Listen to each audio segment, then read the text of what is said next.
রাজ্যে বন্যা পরিস্থিতিতে ডিভিসি যোগ নেই মুখ্যমন্ত্রীর দাবি মানতে নারাজ রাজভবন। ডিভিসিকে দায়ী করে মুখ্যমন্ত্রীর পর মন্তব্য। বিস্তারিত কারণ জানতে চাইলেন রাজ্যপাল। রাজ্যের কংসাবতী বাঁধের ছাড়া জলেই প্লাবন, এমনকি মুকুটমণিপুর বাঁধের জলেও প্লাবন, এমনটাই মনে করছেন রাজ্যপাল। খবর সূত্রের শ্রেয়সী আমাদের সঙ্গে রয়েছেন। শ্রেয়সী, কেন্দ্র রাজ্যের মধ্যে এই ডিভিসির প্রসঙ্গকে তুলে প্রায় কার্যত সংঘাতের আকার পরিস্থিতি তৈরি হয়েছে।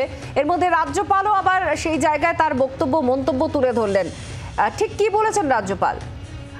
দেখো, যেটা জানা যাচ্ছে যে রাজ্যপাল তার কনিষ্ঠ মহলে যেটা জানিয়েছেন যে এক্ষেত্রে এই যে বন্যা নিয়ে কার্যত কিন্তু মুখ্যমন্ত্রী বারে বারে যেটা বলছেন, যিনি নিজে বন্যা প্লাবিত যে এলাকা সেই এলাকা পরিদর্শনে গিয়েছিলেন এবং তারপরেই মুখ্যমন্ত্রী অভিযোগ তুলেছিলেন যে ডিভিসি যেভাবে জল ছেড়েছে এ যাবৎকালে সব থেকে বেশি জল ছাড়া এবং তার ফলেই কিন্তু কার্যত রাজ্যের একাধিক এলাকা প্লাবিত হয়ে গিয়েছে এবং সেক্ষেত্রে কেন্দ্রের অদূরদর্শিতা, ড্রেজিং না করা ইত্যাদি যাবতীয় বিষয় নিয়ে তিনি অভিযোগ তোলেন। এখন তারই পরিপ্রেক্ষিতে সেক্ষেত্রে রাজ্যপাল তিনি মনে করছেন যে এই যে এক্ষেত্রে পশ্চিম মেদিনীপুর, পূর্ব মেদিনীপুর, বীরভূম, বাঁকুড়া ইত্যাদি বিভিন্ন জায়গায় যে প্লাবন হয়েছে সেই তার সঙ্গে কিন্তু ডিভিসির কোনো যোগ নেই। তিনি মনে করেন বাঁকুড়া, বীরভূম কিংবা মেদিনীপুরের যে এলাকাগুলো সেগুলো কখনোই কিন্তু দামোদরের যে এরিয়া সেই এরিয়ার মধ্যে পড়ে না, অর্থাৎ তার লোয়ার ভ্যালির মধ্যে পড়ে না। ফলে সেই জায়গা থেকে দাঁড়িয়ে তিনি যেটা মনে করছেন যে এক্ষেত্রে কংসাবতী এছাড়া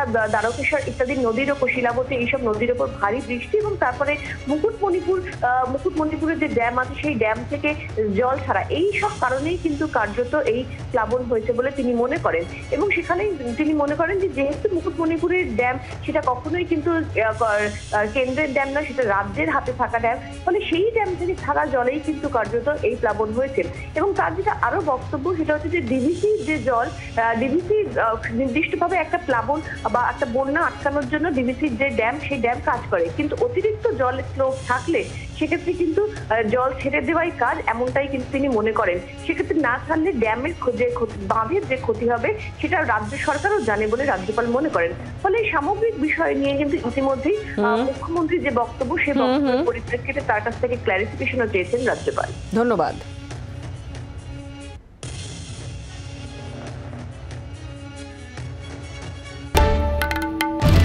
বাংলার আওয়াজ, বাঙালির আবেগ, জি 24 ঘন্টা।